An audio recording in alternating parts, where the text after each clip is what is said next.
Hello everyone. Today we're going to be continuing by writing the post-service tests.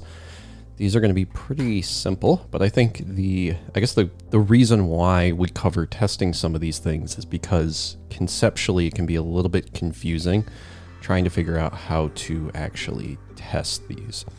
So in the case of our post-service, of course, the way this works generally is we have our Rails app running in the background, and then our post-service communicates with that application.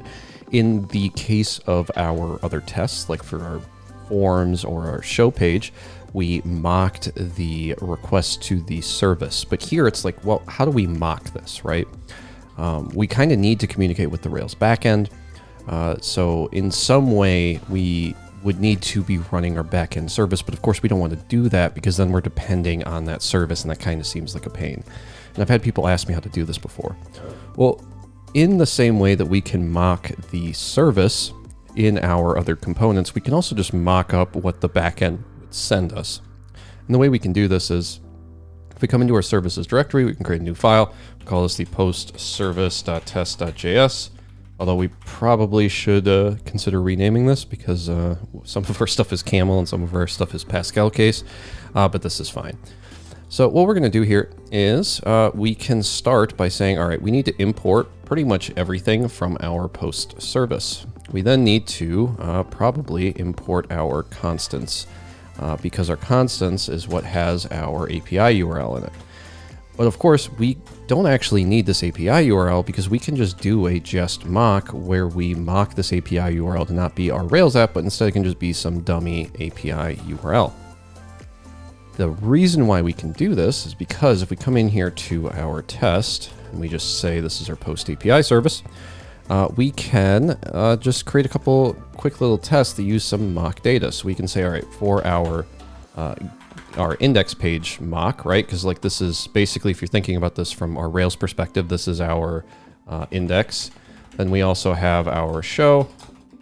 We have our our new. Then we have our create. We have our edit, our update, and our delete or destroy, right? These are all of our CRUD actions. So in this case, in our fetches all posts, which is our index action, all we really need to do is say, let's fetch a mock response. So let's create some mock data. We'll set this equal to, I don't know, like a ID of 1, a title of test post, and a body of case, I don't know, something like that. So there's our mock data. We can then do a fetch dot mock response once for our JSON.stringify mock data. So we call fetch with a mock response. This is the same thing as just calling fetch normally. And then we can say const result equals await for fetch all posts, which is what we call our index API method right here. And we can say, all right, I want to expect the result to be equal to the mock data, because of course we have our mock data right here. We put our mock data into the mock response, which means we know that our mock data should be the expected and the actual here. And then we can go ahead and we can run this test. We'll run it in the terminal, but we can also just do a npm run test right here in our terminal. Now the issue with this is we need to actually have a fetch. Right now we can't just call fetch like this. To do that, we can come up to the top. We can just import fetch mock from just-fetch-mock. And then we can go ahead and we can run this test again, or we can run it in our terminal, whatever you prefer. I'm not going to tell you how to live your life. Now you can see here our error has changed, but it's still giving us an error, which says fetch.mock response once is not a function. We can actually come in here above our just.mock and just call fetch mock.enable mocks. And now if we come in here and we run our npm run test again, we should hopefully see that we get through all of these and all of our tests are passing now. So if we come in here, we can also run this in our terminal if we're so inclined. We should see one test has passed. So that's pretty cool. But okay, let's see what else we can do, because now we have a way to do this where we don't have to have our Rails app running in the background, right? Well, the first thing we want to do is, before we do anything else, because we're using fetch mock, we want to say before each, let's do a reset mocks. And then after each, you can also do a reset mocks for your jest, whichever you prefer. Just make sure you're doing it. Then let's go ahead and let's do our show action, I guess, because it's pretty similar. We just have to say it, I don't know, fetches a single post. That sounds good. Fetches a single post. Then we can say this is an async. and then we arrow function, and then in here we can do the same thing. We have our mock data. We can do a fetch.mock response once, and then we can say, all right, our result is going to be equal to fetch or await fetch post with a 1, because we're fetching post by ID, remember? So this is our ID right here. So we can even say something like const mock post ID is equal to 1. And then we can set this in here, and we can set this in here. And then we can go ahead and we can run this test, and we should see that we get a passing test. So that's how we can do our show action here. So hopefully, as you can see, it's actually really easy to do these. These might be some of the easiest tests to do. It's just, conceptually it can always be a little weird when you're like, all right, but how do I actually do it? So for our new post, we once again want to say, all right, this needs to create a new post. And then we can do an async with our arrow function, come down here and close it, just like that. And then again, we can say, here's our mock data with a title and a body. We can then do a fetch.mock response once with the JSON stringify again. We can say result is equal to await create post with our mock data, and then we can expect the result to equal our mock data. We can go ahead and run this test again as well, and we can hopefully see that when we run this, we get a passing test. So that takes care of 1, 2, and 3 of our actions. So now that we have the ability to create a new post, this is kind of like, it's a little bit deceptive because you're saying like create a new post is our new action, but if we really think about it, this is also our create action, right? Because they're kind of the same thing. In the case of Rails, new just renders the create action with a @post and some partial stuff, right? So we kind of don't need that. So we can just say, here's your create instead. And similarly, we can combine our edit and our updates, and we can just say this needs to updates a post. Not the best grammar, but of course we're not here for grammatic speak, right? So let's do our mock post ID again with our mock data. I think GitHub Copilot likes that idea. We can then do our mock response once. We can then do a result equals await update post, which of course takes in a post ID and the new post data. And then we can say expect result to equal the mock data, just like that. So that takes care of updating. The last thing we want to do here is handle deleting a post. Let's just do that real quick, and then we can run our tests just to see if everything passes, because I don't think we need to run it each time. So we just grab a post ID, mock a response once, we pass in, which is just a little quirk for how our mock response once works, but ultimately we don't need to pass in a function. We just want to have our status of 204 returned. And then we can come in here and we can say const result equals await delete post for our mock post ID. And then we expect this to equal null, I believe, because of how our delete post works. So if our response.status is equal to 204, I think we're returning null. Now again, this is not great, but for right now, I think this is fine. We can come in here after we expect this. Let's go ahead and let's save this. And we're getting an error up here, I think, because of our API URL, because we're not actually using this, right?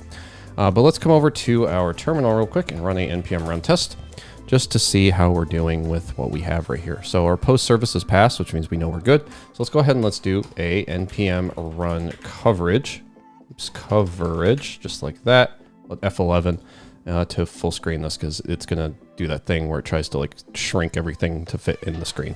Okay, so our post service currently has 72% coverage. And the reason for that is our branch coverage isn't great because we're only handling one case in each of these, and our line coverage also isn't great. So we're missing coverage for line 6, 14, 29, 44, 55, and 62.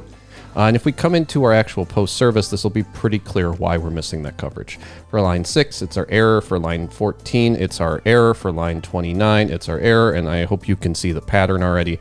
We need to do a lot of testing for errors. So let's go ahead and let's do that.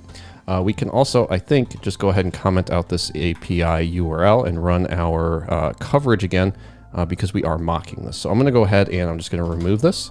It's not needed. And then we can scroll down to the bottom. We can say this is the unhappy path zone, and then we can just handle that. Okay, my VS Code just completely bricked again. We were in the unhappy path. So if we let's save this and do a npm run coverage real quick, we can see how our test coverage is looking for this. And it should be, yeah, we're missing quite a few. So let's go ahead and let's deal with these error cases. So for each of these, we need to ensure that we are actually throwing an error in the service, right? So we can do this by mocking the response to be not okay. So how do we do this? Well, we can say, well, this needs to throw an error when the fetch all post response is not okay, specifically. There we go. And now we can say fetch.mock response once JSON.stringify with a status of 500. So that's going to tell us something went wrong on the service. And then we can await fetch all posts rejects to throw an error. We can also expect the error to be specific type, which is going to be depending on however we return it. Now, I don't think we need to await that one. We can just say we expect this to throw. And then we can say, let's close this, something like that. Now, this is going to depend on however you want to implement this, but if we go ahead and we run this with our throws and error, we can see that's working. But now let's go ahead and let's run our npm run coverage to see if our numbers here have improved. And we can see we went from a 72.7% to a 77.2%. So like a 5% increase in our coverage. So that's good, but now we need to do this for the rest of these, right? So let's come in here. We need to throw an error when fetch post response is not okay. And for these, we can actually just stop with the comments. So I'm going to go ahead and get rid of these comments. We can fetch our mock response, do a JSON.stringify. We can expect the fetch post to throw an error, and then we can hopefully close this like that. So here we can see we've gone down to about 2 lines, but it's actually going to be 3 because I want to do something like a const mock post ID is equal to 1. And then I want to grab this mock post ID and I just want to throw this in here just because I like having something like that. Now, you could, in theory, change what the throw is. You could say for your custom error message, you can have something else. But in this case, I'm just kind of doing this for the sake of doing the coverage because a lot of the errors that we have aren't great to begin with. So it's going to depend on however you end up changing your errors. Like in a lot of these, we're just saying, you know, the response wasn't okay. And that's kind of it. So we'll just go with this for now. And then if you want to like refactor this to be more meaningful, then by all means, please do. Let's go ahead and let's create a post now. We can once again do a mock response. We can expect the create post mock data. And then we should be good to go here. So once again, I'll just click run on this individual test, and then we should hopefully see that one worked as well. Go ahead and close this. You can then say updating doesn't work. And then after we do the updating, we can then deal with the deleting, right? So we'll do this, and then we'll just do the delete as well right now. So we'll say throws an error. It then does the attempted deletion. That doesn't work. And then it says, hey, something went wrong. So let's go ahead and let's run our coverage now to see if these worked and to see if we improved from like 77%. So we can see we've improved. We're up to 95%-ish, give or take. And we have only one uncovered line, which is line 62. And line 62 is actually this return response.json for the delete post. And this is where originally I said this was probably like episode 5 or 6, where I said in our post service, our delete post is probably going to have to change a little bit because the way it's structured kind of doesn't make sense, right? So in this case, we have to get a response that is not okay and is not a 204. So in our post service, to get to this, we have to say throws an error, or I guess we need to say delete throws an error if the response is not okay and not 204. This is going to be like, you know, if you get a 500 from your server, then we need to throw this. There's going to be other errors that we can run into, though. In this case, we're just kind of saying return the response.json if we get to that point, and then you kind of just assume something else will handle it. Ideally, you'd want to deal with the other status codes and maybe handle this a bit better than just throwing whatever we have. But I think for the sake of, you know, a basic CRUD app, we're probably fine here. Now, what you can probably see here is that our 62 still isn't working. Why is that? Well, I'll let you guess, but hopefully you can intuitively understand why. If our response is a 204, we're returning null. That's fine. If our response is not okay, we're throwing an error. What's a 500? Well, a 500 is not okay. So how are we ever going to get to this? We're kind of not. What we can do instead is we can grab this not response okay. We can put it at the bottom here, and we actually don't even need this because it's just kind of like every other situation where it's not a 204.